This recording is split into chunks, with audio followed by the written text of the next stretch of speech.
Nébu, il y a une petite, il y a une vidéo en fait qui tourne. C'est pour ça que j'avais envie de parler de ce sujet. C'est qu'il y a une petite vidéo qui tourne sur Twitter depuis le début de semaine à peu près.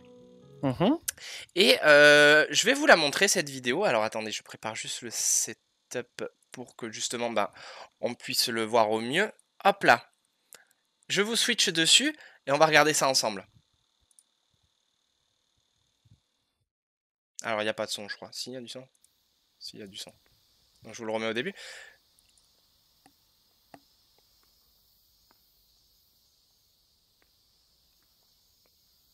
Comme ça. Donc bon, a priori, rien de spécial, hein, on est d'accord. Une station de métro, enfin une station de train, une gare. Ouais, c'est une station de train. Alors je sais pas si vous le voyez en HD, vous. Je le vois en truc téléphone, quoi. Ouais, ok. Donc oui, c'est ça, mais bon, c'est...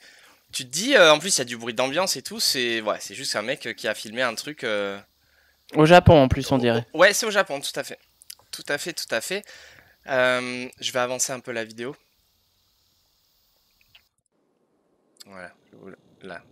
On va voir, et là c'est là qu'on voit que... Voilà. Bon, des effets spéciaux plutôt pas mal fait quand même. Ok. Alors je l'avais pas vu en entière et c'est vrai que ça me fait bizarre. Parce que Nébu, figure-toi que tout ce qu'on vient de voir là, c'est l'Unreal Engine 5. Eh oui. Ça, il n'y a rien de vrai là-dedans. Eh ouais. C'est full créé par un ordinateur. Et je trouve ça quand même abusé, tu vois. Ouais, en termes de détails, c'est pas mal. Ah ouais, non mais ça aurait été mieux de voir le même type de vidéo, mais avec de la population, genre. Oui, carrément. Mais de toute façon, on va en parler. Mais c'est vrai que là, on est dans un niveau de détail qui est quand même assez ouf. Alors, t'as tout le monde qui dit un jeu d'horreur avec ça.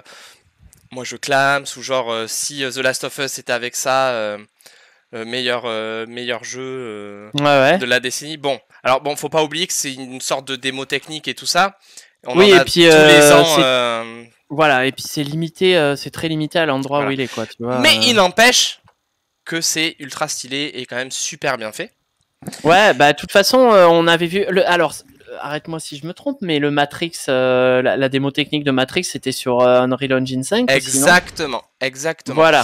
Et le prochain Tomb Raider est en train d'être développé dessus. En fait, il y aura plusieurs jeux, mais on va y revenir. Et du coup, je me suis dit que c'était quand même assez intéressant, ce sujet de l'Unreal Engine, puisque... je trouve qu'on en entend parler de plus en plus. J'ai pas le souvenir. Alors, on en a toujours entendu un petit peu parler. Si, moi j'en ai... Ouais, mais vraiment, à chaque fois, maintenant, t'as cette révolution de l'Unreal Engine. Et c'est vrai que ça veut dire que depuis Matrix et ça... Attends, ça veut dire que depuis Matrix et ça, c'est qu'il y a une évolution. Alors, c'est pas pareil, parce que la démo de Matrix, on est vraiment sur un truc jouable et tout ça. Là, ça va être genre des presets. Comment dire, c'est plus un film, là, tu vois. Alors que la démo Matrix, c'est genre tu fais vraiment ton truc. Mais alors moi j'ai pas trop joué à la démo Matrix, mais du peu qu'on a vu, c'était quand même assez incroyable. Il me semble. Mais voilà, donc je me suis dit ça pourrait être intéressant de parler un petit peu de l'Unreal Engine, d'en parler ensemble, Nébu, parce que bon, tu es quand même un gamer. Tu as des connaissances en gaming. En mode pour des cinématiques. Là, ouais, on était plus du coup sur l'équivalent d'une cinématique, on va dire. Alors, non, sachant que le Unreal Engine 5, comme son nom l'indique, est un moteur graphique de jeu. Donc, en fait, c'est une infrastructure logicielle que vont c'est simple, utiliser... en lisant le truc, c'est en gros, les mecs ils disent c'est l'OS des jeux vidéo. Tu vois. Ouais, voilà, en gros, ça va être ta base pour faire ton jeu vidéo, et après, tu vas modéliser, tu vas mettre, tu parlais de population, engine, ah pardon, excuse-moi. Toujours est-il que tu vas utiliser ça comme, oui, effectivement, comme ADN primaire, on va dire, de ton jeu, où tu vas modéliser, où tu vas level designer, etc., etc. Sachant que, comment dire, ce logiciel, ce moteur, il est livré avec tout un tas de packs de textures et surtout etc. de lumière, parce qu'en fait c'est surtout ça la révolution de celui-là, c'est que la lumière est absolument impressionnante. C'est shader et tout ça. Tout ça est assez impressionnant et après une nouvelle fois, ça veut pas dire que le jeu sera comme tu viens de le voir là dans cette image là, parce que des jeux, il y a eu des Unreal Engine précédents. Il y a autant de FPS que de jeux en précalculé, que de jeux en 3D isométrique. Donc en fait, tu peux avoir des jeux, je sais pas moi, comme Dragon Age, l'Inquisition, qui était sur un moteur de ce style-là, et en fait, ça a rien à voir avec un FPS, quoi. Tu vois, c'est ça. En fait, on peut tout faire. On peut faire plein de choses différentes. De toute façon, on va en parler au fil de ce déroulé. Vas-y. Donc pour cette chronique, je me suis appuyé sur un article de Gameblog qui était assez pas mal foutu. Après, bon, il y a Wikipédia et tout ça, évidemment. Mais sachez que l'Unreal Engine, c'est pas n'importe quelle maison. Puisque, allez, on va commencer avec l'Unreal Engine, on va dire. Si on doit se donner une date, on va dire que la genèse de l'Unreal Engine date de 1991, j'ai envie de dire la meilleure année, Nébu, puisque c'est là où je suis né. Et c'est la jeune start-up alors inconnue qui le lance, c'est Epic Games. Eh oui, Epic Games, c'est pas que Fortnite, c'est quand même l'Unreal Engine, c'est quand même une vieille boîte. Même moi, ça me fait chier de le dire, mais c'est comme ça. Pas dans le jeu vidéo, c'est vieux. C'est ça. Et donc voilà, ils se sont créés à partir de 1991. Alors pendant que qu'on discute, est-ce que Nébu, je me suis mis une petite vidéo là sous le coude qui retrace un peu l'évolution de tous les Unreal Engine. Je m'étais dit que ça pouvait être pas mal de le mettre en fond. Mais bien entendu. Hop là. Voilà, je vous mets ça. Donc là, on est sur l'Unreal Engine 6 qui date. Enfin, il date pas de 86, il date à peu près de 94-96. Bah ça c'était sur Unreal Tournament, tu vois, c'était... Justement, on va en venir de ça. Donc, justement, Nébu, ça tombe bien parce que le nom du moteur Unreal Engine vient du jeu Unreal, qui était à l'époque, et bon, ça l'a été pendant longtemps, qui était concurrent de Quake. Et Quake, d'ailleurs, avait le Quake Engine. Oui. Il fallait prendre du l'isopaïne du coup, parce que quand tu as une engine. Bref, il y a eu, à l'époque, il y avait eu Quake 3 Arena, qui est un très bon jeu. Et du coup, Epic Games, ils ont sorti Unreal Tournament, qui, même si Quake 3 Arena était quand même super bien vendu, Unreal Tournament a super bien marché aussi. Je me souviens d'y jouer, on l'a eu d'ailleurs dans le Zarzoom, etc. Et donc là, ils ont commencé à pas mal monter je m'en Epic. souviens de cette démo technique du Unreal 3, là. Et ouais, on a 2004, t'imagines. Ouais. Donc, en gros, Epic Games, ils étaient très confiants de la qualité de leur moteur de jeu, donc l'Unreal Engine 1, pardon. Et ils décident au même titre qu'ID Software, et le Quake Engine, de mettre à disposition, sous licence évidemment, faut pas déconner, l'Unreal Engine. Alors il y a quelques studios qui vont qui vont utiliser ce moteur pour concevoir de nouveaux jeux, et d'ailleurs ce sera le cas de Deus Ex en 2000, de Clive Barker Undying en 2001, et du jeu Harry Potter développé par Electronic Arts, par exemple. Alors on peut citer Rune aussi, et Rune Hall of Valhalla en 2001. Et je m'y connais pas trop en Rune. En tout cas, on a Epic Games à ce moment-là avec Digital Extreme qui se remettent au travail pour concevoir une nouvelle version de l'Unreal Engine destinée aux consoles de 6ème génération, mais ils veulent quand même pas oublier le développement de jeux sur PC, puisque évidemment, c'est l'histoire qui ne fait que se répéter, l'évolution de la puissance des ordinateurs étant plus rapide qu'une console. Ils veulent que l'Unreal Engine 2 soit un outil permettant de facilement créer un jeu multiplateforme. C'est ça qu'il faut retenir. Facilement créer un jeu, donc c'est ce que tu disais, ce moteur, il est là, c'est genre on va te donner des outils pour que tu puisses créer ton jeu. Alors, autre qualité du moteur de jeu, dans les années 90, les moteurs permettaient souvent la création de clones de jeux originaux, donc le nombre de Doom-like a explosé à cette époque-là, on peut le voir dans tout ce qui est JDG et tout ça, mais bon, ça représente pas énormément d'intérêt. Du coup, l'Unreal Engine 2, il va avoir la flexibilité de permettre non seulement de réaliser des jeux FPS de très grande qualité graphique à l'époque, hein, il faut tout relativiser évidemment, hein, on est toujours dans ce oh là là, mais ça sera jamais aussi bien que ça, c'est pas possible. On en parlait justement, on en parlait la semaine dernière. Mais en tout cas, il va permettre, ce Unreal Engine 2, de créer de permettre la création de plein de styles de jeux différents. Et grâce à ça, grâce à Epic Games finalement, grâce à l'Unreal Engine 2, on va avoir pas mal de studios qui vont vouloir acquérir cette licence pour concevoir plein de nouveaux jeux.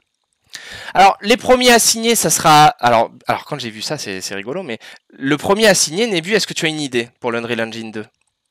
Pour le 2 ? Ouais. Non. Bon, de toute façon, il y avait un piège. C'est l'armée des États-Unis. D'accord. Avec le jeu leur truc, America's Army, hein, en 2002. Puis bon, s'en suivra une multitude de jeux, hein, qui vont devenir très populaires, donc de Splinter Cell d'Ubisoft, hein, à Brother in Arms de Gearbox Software, Gearbox, pour ceux qui ont la ref, en passant par SWAT 4. Alors pour moi, SWAT, je connaissais juste une version sur PSP, donc forcément c'était pas ça. Sinon, il y avait le Star Wars Republic Commando, il y avait Lineage 2, Postal 2. Bon, Postal, c'est un jeu un peu bourrin, non? C'est pas ça? Ouais, assez crado, ouais. Ouais, c'est ça. Bon, en tout cas, Epic Games n'oublie pas de se servir de son moteur pour créer des suites à l'Unreal Tournament. Je crois qu'il jouait plus trop là, mais il y avait l'Unreal Championship en 2002, Unreal 2 The Awakening, Unreal Tournament 2003 et Unreal Tournament 2004. Voilà, le 2004, j'y ai beaucoup joué aussi. C'est vrai? Je savais même pas. Ouais, parce qu'il y avait des véhicules et tout dedans, et c'était cool. Ah ben ouais, c'est bien. Vous voyez, vous pouvez voir tous les jeux, toutes les démos et tout ça. C'est plutôt cool avec la vidéo sur le côté. Passons à l'Unreal Engine 3. Puisque, à partir du 2, en tout cas, l'Unreal Engine, ça devient une référence. Et Epic, il se lance maintenant dans la création de ce Unreal Engine 3. Il va naître donc comme ça, hein, il va être destiné au PlayStation 3 et Xbox 360. Et évidemment pour les PC. Et là, le moteur, il va en connaître véritablement un énorme succès face à la concurrence. Et il deviendra clairement la référence pour tous ceux qui veulent développer des jeux de qualité. Donc plein de licences vont naître grâce au Unreal Engine 3, hein, tels que vraiment des connus, hein, Nebu, BioShock, Batman Arkham, Borderlands, Mass Effect, Gears of War, Dishonored, des Rainbow Six et tout ça. Non mais t'imagines, le truc de ouf. Ouais. Alors c'est vrai qu'il y a maintenant, tu vois, en y pensant, c'est vrai qu'il y a une démocratisation des jolis jeux, on va dire, à partir de la PS3 et Xbox qui ont permis un peu tout ça, je trouve. Oui. En tout cas, sachez que depuis 2003, il est possible de télécharger l'Unreal Engine 3 sur le site d'Epic Games et de l'utiliser sans limitation et gratuitement, pour une utilisation non commerciale évidemment, ou promotionnelle. Alors, si un studio veut commercialiser un de ses jeux en utilisant le moteur, il faudra qu'il acquiert la licence, hein, mais qui coûte que $99. Et le reversement de 25% du chiffre de vente après les premiers $50 000 engrangés. Ah, quand même. Voilà. Ce montant est descendu à $5 000 début 2011. Mais la commission de 25% reste quand même assez énorme, hein, ce qui rapporte évidemment beaucoup d'argent à Epic Games, qui devient à cette époque le leader sur le marché. Voilà, tiens, regarde là, à l'écran, il y a la démo du 5 qui a été sortie pour la PlayStation 5 à l'époque, pour la démo technique de la PlayStation. Non, c'est un pseudo. Mais je me souviens, je me souviens de ça. C'est un pseudo truc fantasy exploration quoi. Et voilà, c'était pour montrer ce que pourrait faire la PS5. En vrai, quand tu regardes comment il s'appelle, le Horizon Forbidden West, hein, on en est pas loin en vrai, hein, parce qu'il est vraiment très beau. Bien sûr. Puis là, en plus, je te dis qu'avec les RTX 4000 qui vont sortir, ça va encore.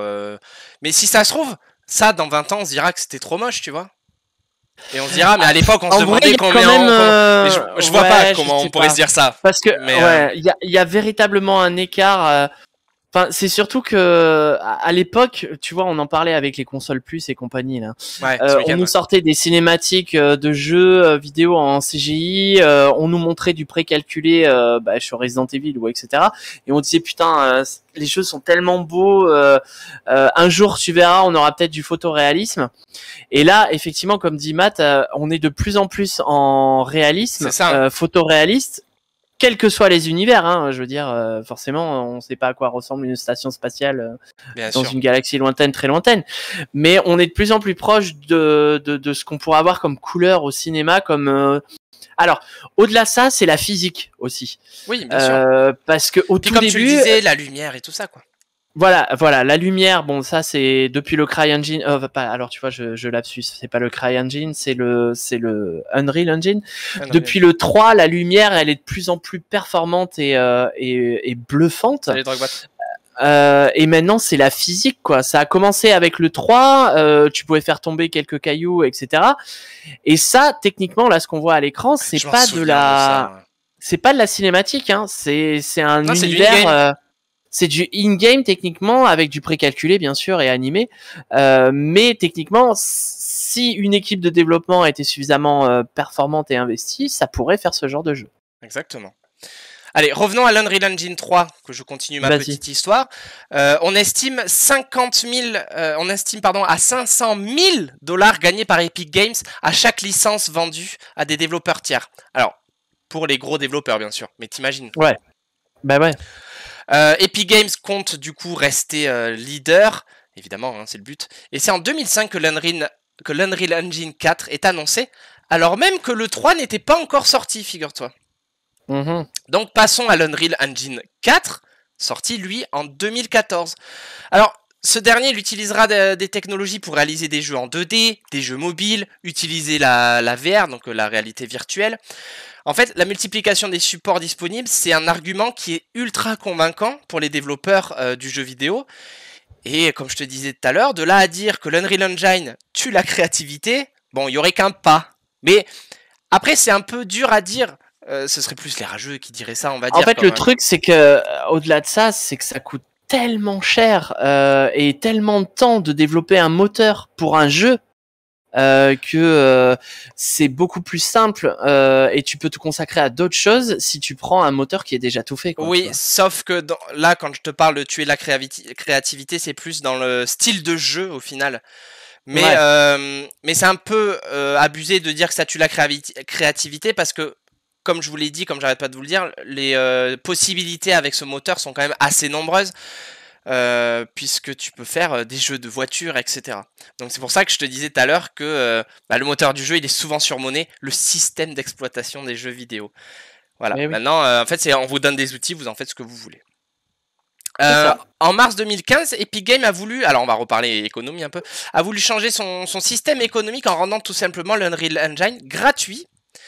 Donc c'est Tim Sweeney, président d'Epic Games, qui affirme qu'ils avaient croisé les doigts en baissant leurs prix en 2014 et le nombre de clients avait explosé. Du coup, ils pouvaient encore se permettre de changer leurs tarifs en retirant progressivement les barrières et permettre aux gens de réaliser leur vision créative. Je vais juste switcher de scène parce que la vidéo... Vas-y. Et je réponds à Drogbot, oui, il y a bien un TGS Weekend, on va en parler un peu plus tard dans l'émission. Exactement. Je vais remettre un petit peu de musique. Incroyable la création de tête. T'as vu ça? Non, c'est abusé. En tout cas, bon, ils disent gratuit, c'est presque gratuit, hein, puisqu'il y a quand même 5% qui seront quand même réclamés si les ventes du jeu vendu dépassent 3 000 $. Ouais, mais bon, 5%, ça reste très bas. Quoi. Ça reste très bas. Mais il suffit de vendre même pas 500 ou 1000 jeux pour être soumis à redevance. Donc bon, voilà, à voir. Mais Nébu, figure-toi que, bon, oui, on va se lancer gratuit parce qu'on est des bons hommes. Il y a une raison à ça, en fait. Et cette raison, Nébu, tu dois peut-être voir le logo, c'est Unity. Je sais pas si ça te parle, Unity. Si, attends, c'est passé même en plus, Unity, maintenant. Unity, c'était, en tout cas à l'époque du Unreal Engine 4, et bon, on est un petit peu encore à l'époque du Unreal Engine 4, c'est le principal moteur concurrent actuellement. Ah, il y a le CryEngine quand même. notamment qui était sur Far Cry, Oui, sur. sauf que le Unity, Et il y a vois le Frostbite partout. aussi, Engine là, celui de EA là, Oui, celui non, mais en des soi, il y en a plein. Battlefield et compagnie. T'as Vulkan et tout ça. Mais Unity, tu le vois Le vraiment camp est tout partout. neuf. Tu vas ouais, enfin, il est tout neuf. En tout cas, moi, je l'ai sur GTA 4, 5, hein, donc tout neuf. Oui, oui. Non, mais Mais il a bon, été, oui, mais il a été installé sur GTA 5 il y a pas longtemps. ouais. Bon, en tout cas, Unity, tu le vois partout, que tu télécharges un jeu Ouais, mobile dernière génération ou quoi, tu auras le logo Unity. Et Unity Technology propose 2 licences. Une complètement gratuite, donc sans aucun royalty.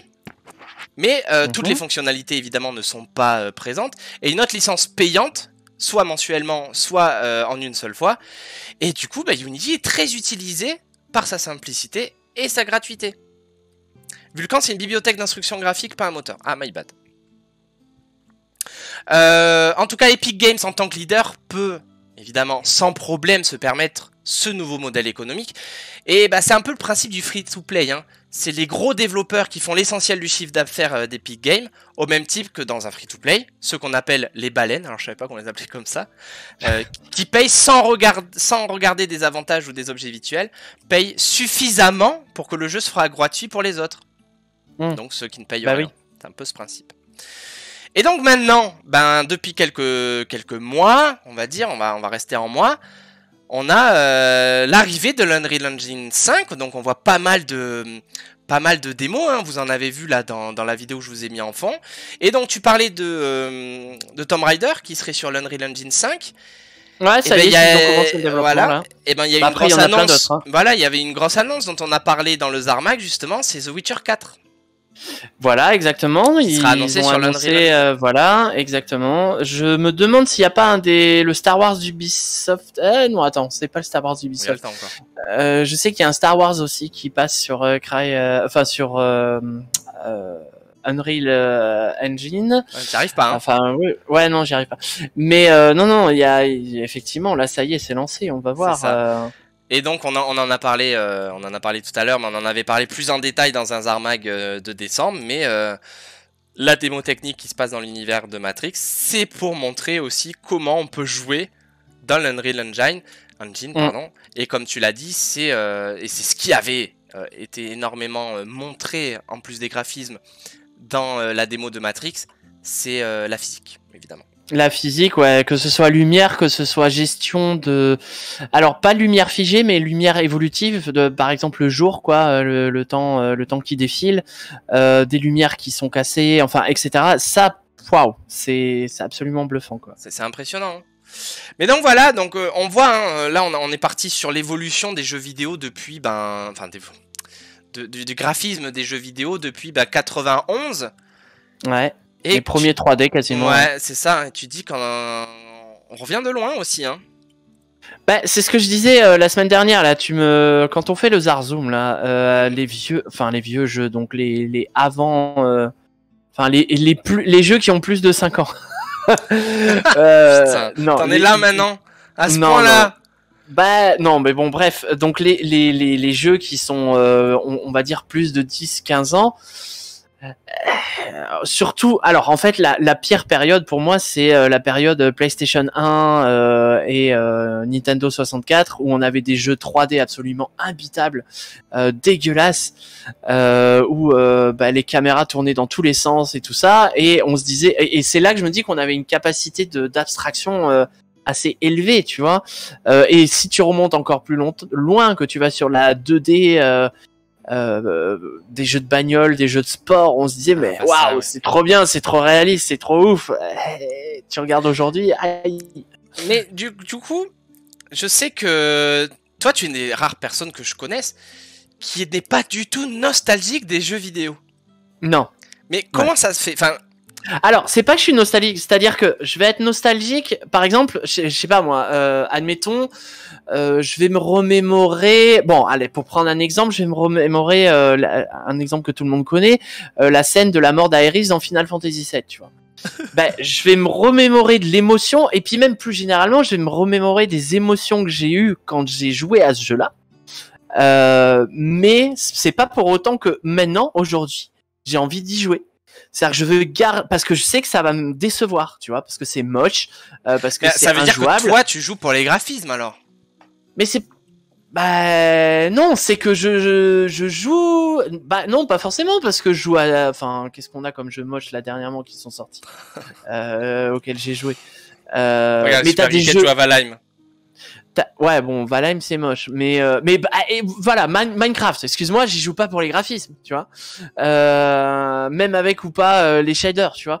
Ouais. Mais ce que je veux dire, c'est que moi, je préfère garder le bon souvenir du jeu, que je l'ai kiffé et tout ça, et pas y retoucher parce que ça va faire trop mal. Cette expérience-là, et en plus, c'est pas d'aujourd'hui, hein. Parce que je sais pas si tu te souviens, vers 2005, je crois, 2004, 2005, on avait la GameCube. Il y avait le remake de Resident Evil 1 qui était sorti. Je sais pas si tu te souviens. Je l'avais acheté. Ouais. À l'époque, il était magnifique. Donc là, celui-là, je ne l'ai pas revu 20 ans plus tard, ce que ça donne. Mais à l'époque, il était magnifique. Vraiment. Je le trouvais génial. Pour tout ce qui était graphique, ambiance et tout ça. Et du coup, je me suis dit, tiens, j'ai envie de faire le 2, de refaire le 2. Donc du coup, j'avais rebranché la PlayStation 1. Donc PlayStation 1, c'était la génération juste avant. Ouais, bien sûr, bien sûr. C'était 10 ans avant, même pas. Resident Evil 2, c'était 10 ans avant. Je branche la PlayStation 1, je mets ma carte mémoire, je charge Resident Evil 2, et là, oh là là, la purée de pixels dégueulasse. Après, il y a les télés qui évoluent aussi. Non mais d'accord, télé ou pas, la GameCube et la PlayStation, on avait la même Trinitron Sony, hein. Je veux dire, il y avait pas de. Donc en tout cas, Matt, tu penses comme toi. Et ça, c'était en 2005, tu vois. Et 2005, j'étais deg des graphismes de 10 ans en arrière. Et maintenant, je me dis, mais aujourd'hui, je sortirais justement ce fameux Resident Evil GameCube. Je ferais, aïe. Tout comme les Rogue One, là, on en parle, Rogue Squadron, on en parlait et tout. Aïe. Moi, j'ai joué il y a pas super longtemps.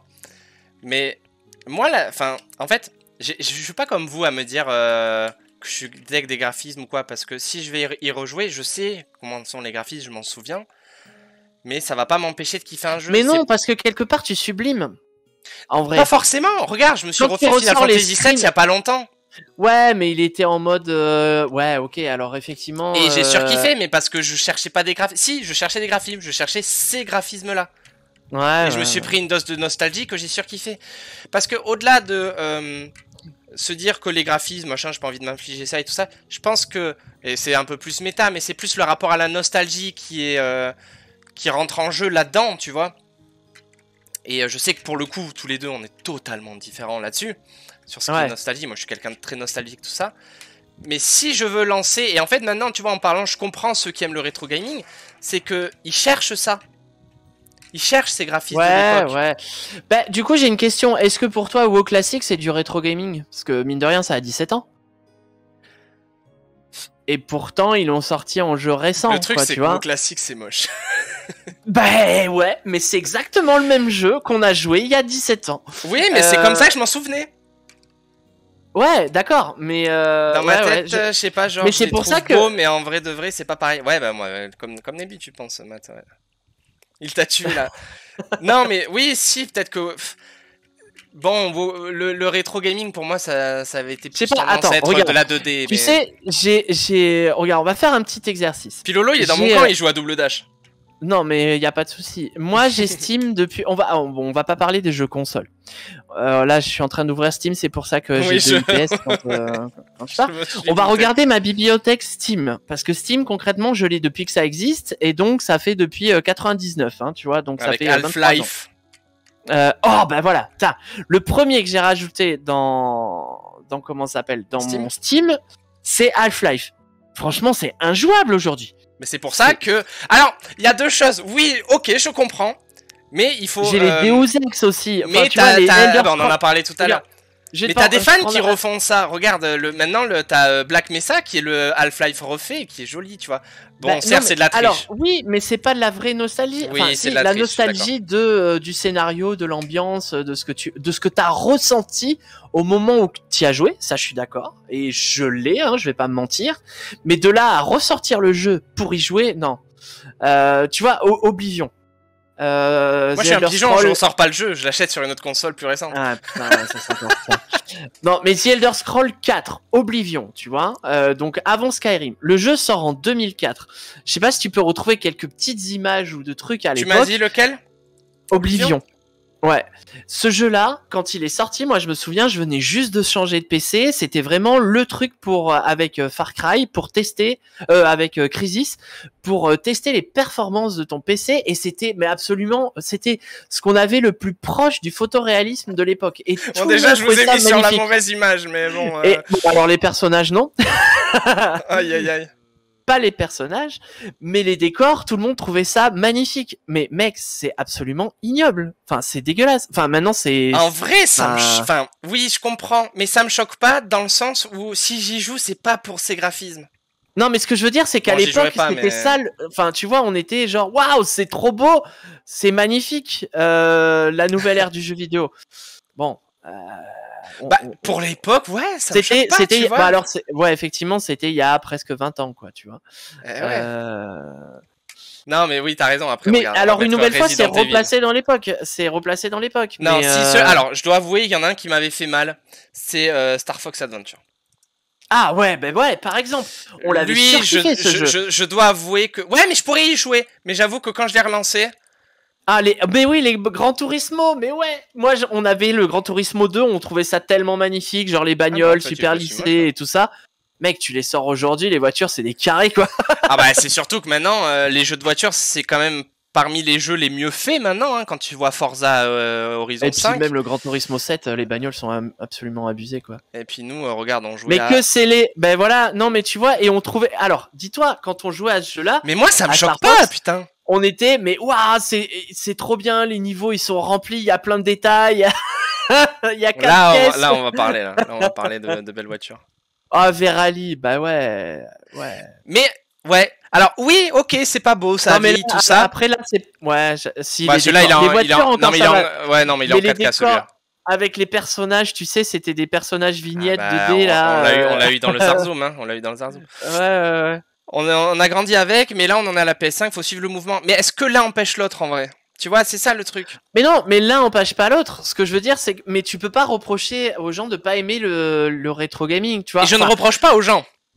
Non, moi, non. je n'aime pas ça. Enfin, c'est pas que j'aime pas ça, c'est que je le redis, je l'ai dit au début, je préfère garder les sensations et les souvenirs et les émotions que j'avais eues à l'époque où je l'avais fait, plutôt que de me replonger dedans et me faire mal et finalement casser tout ça, quoi, tu vois. Ah ouais, ça me fait pas mal, moi, c'est ça le truc, tu vois. Là, je vais mettre Bah, du FF7. FF7. Alors oui, FF7, c'était laid, mais... Alors, mais sachant putain, que ça, je pourrais le Non. refaire 1000 fois.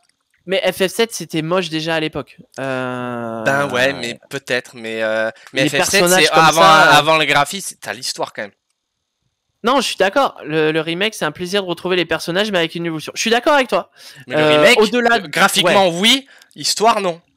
Non, mais voilà, mais on s'en fiche. Je veux dire, tu reprends tes vieux souvenirs. Ah putain, mais ouais, ce personnage, Donc, moi, je peux c'est razo. pas. Tu Je peux l'ai pas fait il y a rejoindre un truc comme ça, Moi, je mec. l'ai fait il y a pas non, longtemps. Moi, je peux pas, Moi, je peux l'ai pas, fait il y a je pas peux longtemps. Et j'ai retapé ma PSP, c'est pas pour rien non plus, tu vois. Et c'est un classique, et je veux dire, je le respecte ce jeu parce qu'il m'a fait passer tellement de bons moments, et c'est un pilier fondateur, je pense même de moi-même, tu vois. Je veux dire, il m'a fait ce jeu, tu vois. Mais vraiment, je préfère garder. Ouais, non, ça. Ouais, non. Là, En je vrai, le ça regarde va, avec. mais le plus choquant, c'est par tu vois, rapport mais aux j'y jeux jouerai qui pas, se quoi. veulent réalistes comme FIFA, jeux de voiture, etc. Ouais. Bah regarde, on va aller sur Coupe du Monde 98. Ça, on va rigoler. Si tu voulais le même, ce serait un remaster, mais ça n'a aucun sens. Ben si, j'aurais bien aimé, moi. 1998. Et encore, hein, je trouve qu'il a été upscale là. Hein, Ouais, là, ouais. parce que je m'attendais plus à du flou et tout ça. Mais non, un remaster de FF7, moi j'aurais surkiffé. Non, mais par On en a déjà exemple, Wind Waker. Parce que Wind Waker, c'est pareil, un jeu fondateur pour moi aussi. Tu vois, Wind Waker, très bon exemple, puisque moi j'attends justement la version Switch, j'espère qu'elle Ouais, pourra mais sortir. du coup, ce sera un remaster, quoi. Tu vois, il sera relissé et tout ça. Les spectateurs, ça me fume à chaque fois, mais oui, c'est clair, c'est des confettis Dans au NBA loin. 2K, ouais. C'est des confettis. Ça, c'est On quoi? va mettre GameCube, C'est un Wind let's Waker, play de 10 heures. Non, mais je vais mettre la version GameCube. Ah oui, GameCube, ouais. Voilà. 11 heures. Voilà. Ouais, mais en fait, c'est peut-être pas un bon exemple, Wind Waker, parce que En vrai, ça passe parce que il avait le pris moteur. le parti pris. Ben voilà. Mais c'est comme Ça WoW. avait pris le. Ouais, voilà, c'est comme WoW. Bon, même si mais WoW classique a vieilli, mais. Ça avait pris le parti pris du cartoon et du cel shading qui, mine de rien, qui avait été pas mal critiqué à l'époque, mais finalement vieillit bien. Le cel Après, shading. ça avait été critiqué. Bon, là, on est sur un autre sujet, mais ça avait été critiqué parce qu'il y avait eu une annonce à l'E3 juste avant où ils avaient montré des trucs en réalisme et en fait, ça n'a pas du tout été ça. Et au final, une fois que les gens y ont joué, le nombre de gens de mon âge, en tout cas, qui vont te dire que Wind Waker, c'est leur Zelda préféré. Time Crisis sur PS1, c'était moche, mais c'était dingo. Oui, non, mais comme tous les jeux d'arcade. Hein, c'est le truc avec le pistolet ou pas? Ouais. T'avais pas un pote qui nous l'avait. Oh putain, ouais, non, ça c'était les. Ouais. Voilà, et là, ça pique, tu vois. Non, ça par contre, ça j'ai l'impression que ça existe encore, mais dans les vieux cinémas. Ouais, mais non, mais dans les salles d'arcade. Et mec, on y mettait des pièces de 2 € pour jouer à House of the Dead. Alors pour 2 jouer € à non, quoi. Mais 2 bah, francs si, peut-être. des pièces de 2... Non, moi à l'époque, il y avait les euros et tu mettais des pièces de 2 € pour jouer à ça. Il y avait un shooter Jurassic Park dans la voiture aussi. Enfin, tu vois, il y avait plein de. C'était pas. Ouais, les jeux Flash aussi, ouais. Ouais, non, tu vois, on revient de loin quand même, hein, parce que maintenant. Non, alors j'ai un très bon exemple de jeu qui pique aussi. Genre, tu vois, un jeu comme ça, c'est un rail shooter, ce qu'on appelle un rail shooter, c'est-à-dire que tu ne contrôles pas ton personnage. Ben maintenant, des rail shooters en VR, ça n'a rien à voir. C'est. Ah allez, bah ouais. Rip vos yeux. Il était déjà très moche à l'époque. Il était très moche. Ça, là-dessus, on dit rien, ok? Ça, ouais. Ça, c'était quelque chose. Je voulais mettre le tout début. GoldenEye. Mais bon, ça n'empêche pas qu'on. Attends, au fond et tout ça. Mais non, mais bon, après, est-ce que c'est parce que... La République, c'est moi. Ouais. Bon, après, le parti pris de mettre des photos sur un vieux carré. Est-ce que c'est aussi parce qu'on n'avait pas le choix, tu vois, à l'époque? Mais mec, tu vas pas me dire qu'on a une majorité de Français à pas avoir le. Enfin, on est énormément de gens à avoir kiffé ça. On n'avait pas le choix, tu parles en termes de graphisme. Non, mais une nouvelle fois, c'est parce que je te dis, le gameplay était génial. On dirait chaussé dans cette de ménage, c'est vrai. Le gameplay était génial, vraiment. Le jeu était sacrément moche, mais le gameplay, t'avais pas beaucoup de jeux, voire très peu de jeux, qui te permettaient de jouer en FPS sur console avec écran splitté avec tes potes, quoi, tu vois. Matt, ouais. Ouais, je suis plus comme Flo, moi, du coup. C'est un bon jeu, c'est tout, le look vient par-dessus. Ouais. Oui, alors, oui. Mais du coup, c'est aussi ce qui fait que je ne pourrais pas y rejouer maintenant. Voilà. Bah ouais, mais bon, oui, je peux comprendre, mais du coup, il faut aussi comprendre ceux qui, à l'inverse, pourraient jouer à ce genre de jeu et aiment ce genre de jeu. Ouais, non, oui, mais je suis d'accord. Mais après, enfin voilà, moi ce que j'aime pas, c'était mieux avant, c'est tout.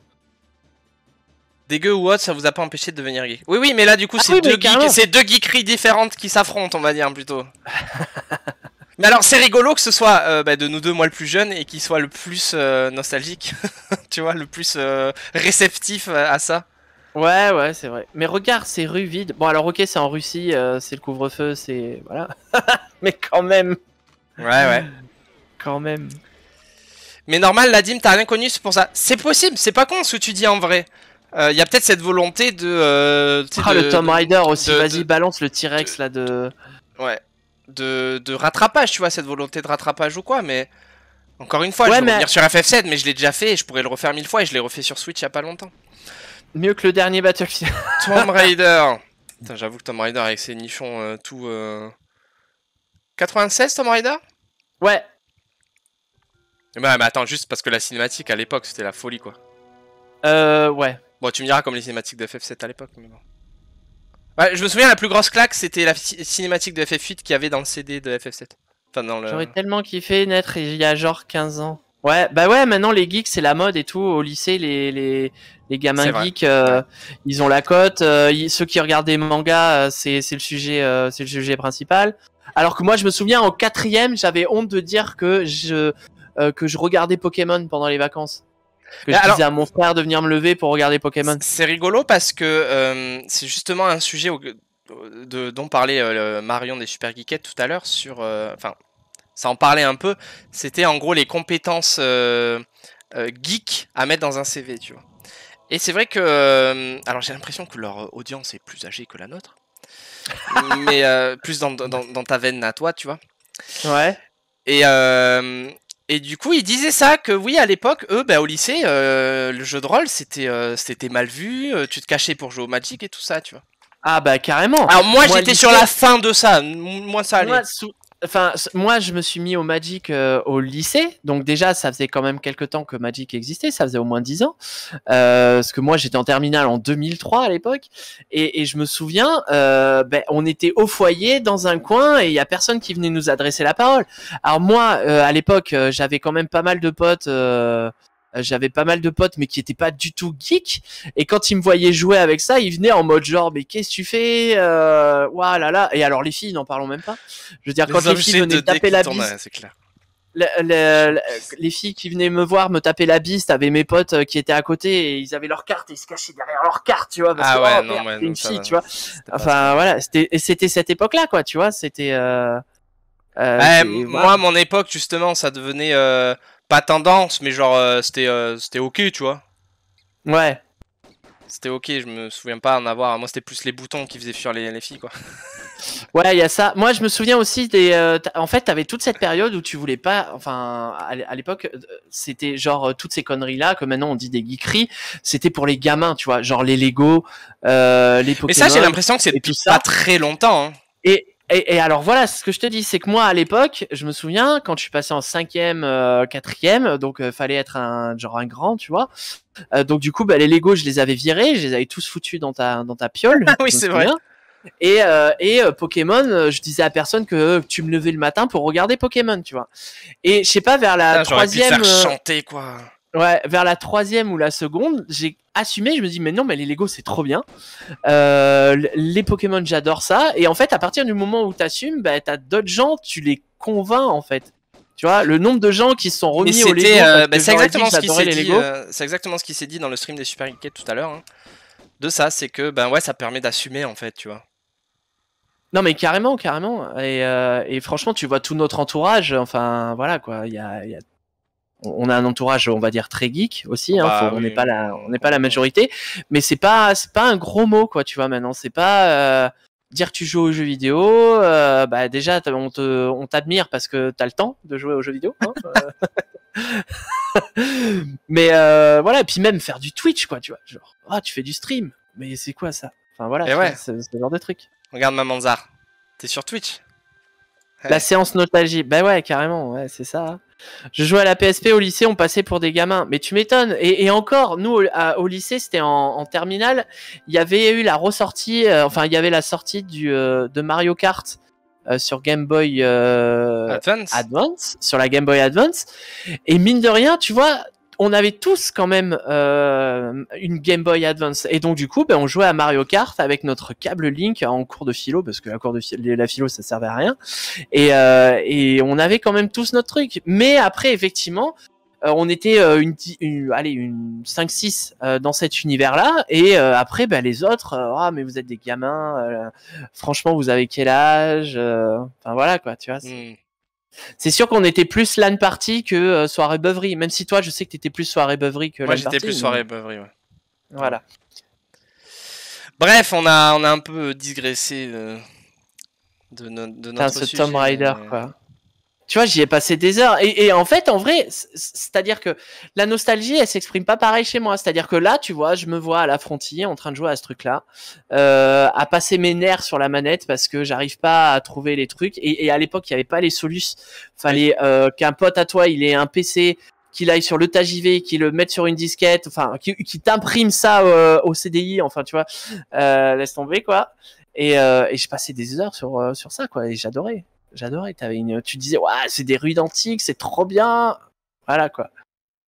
Bon, en tout cas, pour l'époque, c'était pas mal. Ça, par contre. On faisait avec ce qu'on avait. Voilà. Mais après, c'est vrai que maintenant, on devient de plus en plus exigeant, quand même. Normal. Franchement, comme il a dit au camion tout à l'heure, hein, les standards, ils ont changé. Hein. Ouais, carrément. Ça, c'est bien des phrases de boomer. Allez. Bah non, justement, ça veut dire qu'on vit avec notre temps, on Ouais. accepte que les standards aient changé, tu vois. C'est Non, toi mais le boomer là à dire que mais non, mais il manquait juste un. Maintenant, de toute façon, les gosses ils sont tous sur TikTok. je sais pas, peut-être, ouais. Regardez les solus sur les magazines bah, complets. Hein. Moi, je me souviens, il y a 17 ans, du coup, quand au début de WoW, on avait le magazine là, avec la guilde dedans, là. Ouais, Et le joystick, et à la fin, t'avais les tables de loot des instances, et je me dis, putain, il faut que j'aille faire H-Trip pour looter ça sur le dernier boss. Et, ouais, et encore, il y avait les add-ons, il y avait Atlas Loot aussi. Ouais, mais qui arrivait après. Pas les add-ons, quoi. Qui arrivait après, ouais.